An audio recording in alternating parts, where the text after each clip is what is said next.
Très belle réussite pour la journée Bon Plan pour ta vie, organisée ce mardi pour la première fois par le service jeunesse de la ville de Luçon et la police municipale. Quelques 400 lycéens et étudiants se sont pressés au Jardin du Maine et salle des fêtes pour participer aux différents ateliers, tables rondes et autres animations proposées autour du thème de la sécurité routière.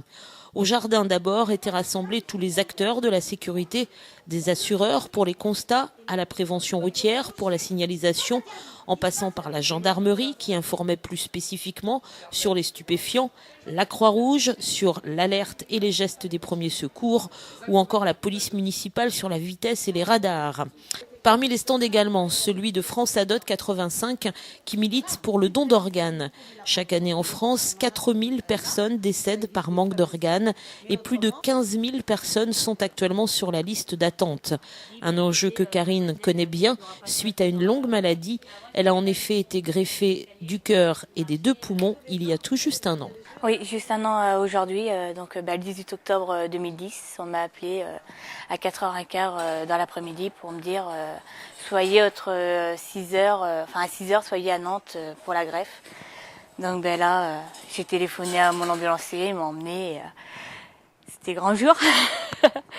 Le plus dur, c'était plus de téléphoner déjà à mon père, lui dire je m'en vais à la greffe, dire au revoir aussi à mon copain, tout.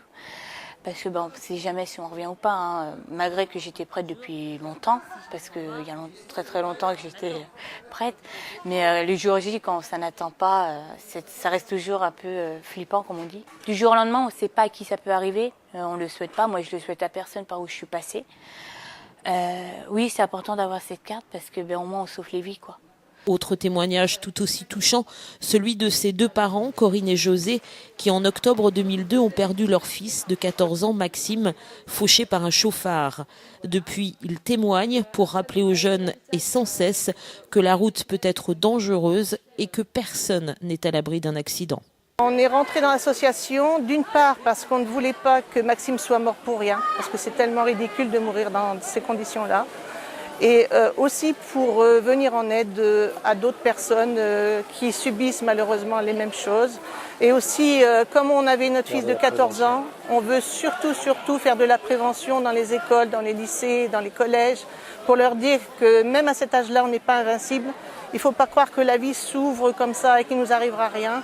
C'est pas vrai, la preuve, puisque Maxime, à 14 ans, il avait plein d'idées dans la tête, il avait plein de projets, et puis il est resté.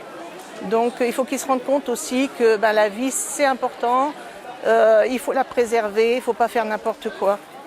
Et qu'à partir du moment où on prend un véhicule, quel que soit l'âge qu'on est, on est responsable, on devient quelqu'un de responsable. Voilà. Et ça c'est très important parce que sa propre vie, qu'on l'arrête par une bêtise, pourquoi pas après tout, mais quand c'est celle des autres qui n'y sont pour rien, alors là c'est très grave et c'est intolérable. Outre ces stands, l'échange avec tous les professionnels de la route, les jeunes ont également pu participer à différents ateliers. Celui très impressionnant, par exemple, au volant d'une voiture qui dérape volontairement. Ou encore celui de la voiture tonneau, là aussi beaucoup de sensations.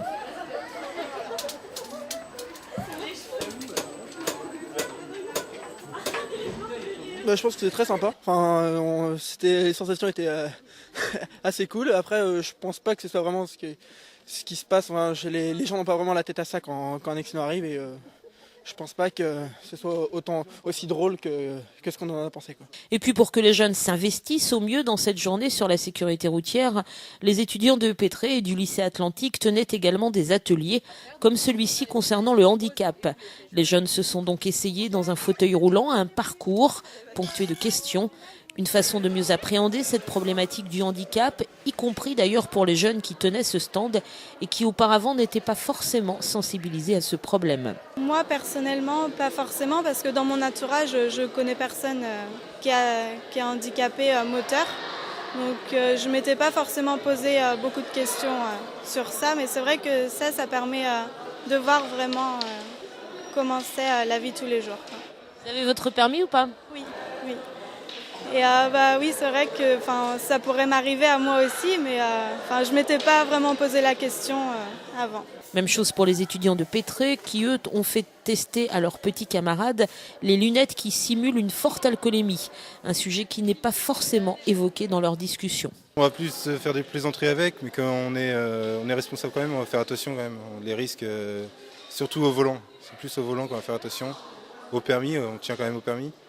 Et puis oui, à sa vie quand même. Les risques liés au volant et les risques d'accident.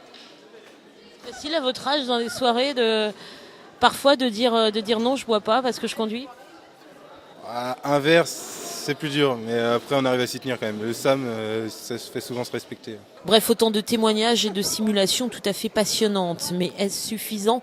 La Vendée, en effet, est et reste un mauvais élève en matière de sécurité routière. Et les jeunes n'y échappent pas. Sur les 70 morts sur la route dans le département, 39% avaient moins de 25 ans. C'est dire si ces messages ont besoin d'être répétés, voire même rabâchés. Malgré les campagnes qui sont effectuées au quotidien, donc avec le capitaine de soirée, incitation à rester sur place lorsqu'on organise des soirées, il y a quand même un manque de civisme chez les jeunes et qui n'arrivent pas donc à assimiler le fait de conduire sans avoir bu. Le problème, il est là. Il y a une grosse différence actuellement. On n'interdit pas aux jeunes de boire. On leur interdit surtout, ça il faut qu'ils le comprennent fermement, qu'on leur interdit de conduire lorsqu'ils ont bu. Voilà actuellement dans la situation où nous sommes. Quand on les retrouve après, ces jeunes conducteurs devant la justice, il y a des regrets, ils comprennent En fait, après. je vais vous dire franchement, actuellement il y a des regrets bien sûr, mais lorsque je vais vous dire mon sentiment, lorsque je vois ces marches blanches qui sont organisées, lorsque malheureusement ils perdent leurs camarades, mais moi ce que je regrette c'est que 15 jours après malheureusement on trouve encore des accidents mortels. Avec des jeunes qui sont impliqués dans ces accidents. En tout cas, cette opération aura eu le mérite de faire passer beaucoup de messages de prévention. Et c'est sûr, la journée Bon Plan pour ta vie sera renouvelée.